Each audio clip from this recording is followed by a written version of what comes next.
ಮಂಡ್ಯ ಜಿಲ್ಲೆಯಲ್ಲಿ ನಿಯಮಬಾಹಿರವಾಗಿ ಭ್ರೂಣ ಪರೀಕ್ಷೆ ತಡೆಯಲು ಹೈಕೋರ್ಟ್ ನ್ಯಾಯಮೂರ್ತಿಗಳ ನೇತೃತ್ವದಲ್ಲಿ ಒಂದು ನಿಗಾ ಸಮಿತಿ ರಚಿಸಬೇಕೆಂದು ಕರುನಾಡ ಸೇವಕರು ಸಂಘಟನೆಯ ರಾಜ್ಯ ವಕ್ತಾರ ಎನ್ಬಿ ನಾಗಣ್ಣಗೌಡ ಆಗ್ರಹಿಸಿದರು.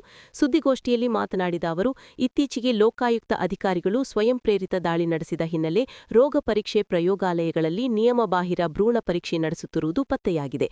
ಬಹುತೇಕ ಖಾಸಗಿ ಪ್ರಯೋಗಾಲಯಗಳಲ್ಲಿ ಇದು ಕಂಡುಬಂದಿದೆ.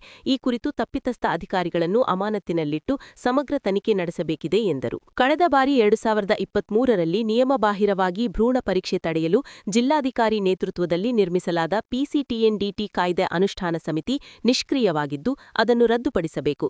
ಜಿಲ್ಲೆಯ ಬಹುತೇಕ ಎಲ್ಲ ಸರಕಾರಿ ಆಸ್ಪತ್ರೆಗಳಿಗೆ ಸ್ಕ್ಯಾನಿಂಗ್ ವ್ಯವಸ್ಥೆ ಮಾಡಲಾಗಿದೆ. ಆದರೆ ಬೇಕಾದ ರೇಡಿಯಾಲಜಿಸ್ಟ್ಗಳನ್ನು ನೇಮಕ ಮಾಡಿಲ್ಲ. ಸರಕಾರಿ ವೈದ್ಯರು ಖಾಸಗಿ ಪ್ರಯೋಗಾಲಯಗಳಲ್ಲಿ ಹೂಡಿಕೆ ಮಾಡಿರುವ ಕಾರಣ ರೇಡಿಯಾಲಜಿಸ್ಟ್ಗಳ ನೇಮಕ ಮಾಡದಿರಲು ಕಾರಣವಾಗಿದೆ.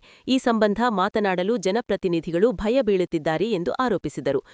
ಏನಿಲ್ಲ, ಈಗಾಗಲೇ ಎಲ್ಲ ಮಾಧ್ಯಮಗಳಲ್ಲಿ ವರದಿಯಾಗಿದೆ.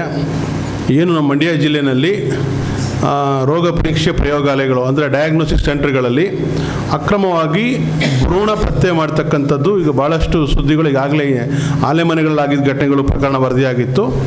ಈಗ ಲೋಕಾಯುಕ್ತ ಸ್ವಯಂ ಪ್ರೇರಿತವಾಗಿ ದಾಳಿಯನ್ನು ಮಾಡಿ ಏಕಕಾಲಕ್ಕೆ ದಾಳಿಯನ್ನು ಮಾಡಿ ಅಲ್ಲಿ ನಡೀತಿರ್ತಕ್ಕಂಥ ಏನು ಭ್ರೂಣ ಪರೀಕ್ಷೆ ಇದೆಯೋ ಅದನ್ನು ಬಯಲಿಗೆಳೆದಿದೆ. ನಮಗೆ ಮುಖ್ಯವಾಗಿ ಪ್ರಶ್ನೆ ಇರ್ತಕ್ಕಂಥದ್ದು, ಇವತ್ತು ಆರೋಗ್ಯ ಮತ್ತು ಕುಟುಂಬ ಕಲ್ಯಾಣ ಇಲಾಖೆಯಲ್ಲಿ ಬಾಲಿಕಾ ಅಂತೇಳಿ ಒಂದು ತಂತ್ರಾಂಶ ಇದೆ.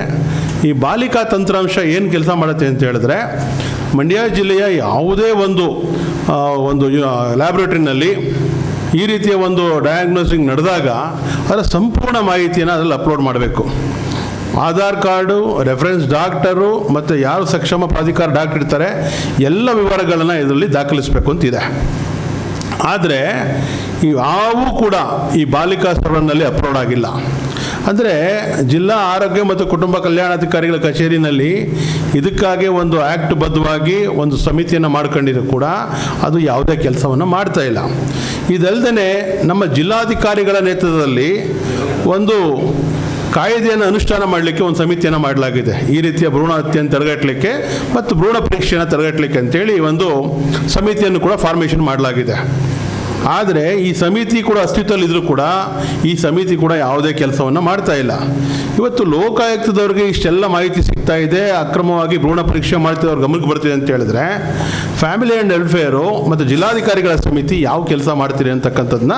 ಗೋಷ್ಠಿಯಲ್ಲಿ ಕರಾವೆ ಜಿಲ್ಲಾಧ್ಯಕ್ಷ ಎಚ್ಡಿ ಜಯರಾಮ್, ಆಟೋ ಚಾಲಕರ ಸಂಘದ ಅಧ್ಯಕ್ಷ ವೆಂಕಟೇಶ್, ಸರಕಾರಿ ಆಸ್ಪತ್ರೆ ರಕ್ಷಿಸಿ ಹೋರಾಟ ಸಮಿತಿಯ ರಾಜುಗೌಡ, ರಾಜೇಂದ್ರಬಾಬು ಸಿಂಗ್ ಇದ್ದರು.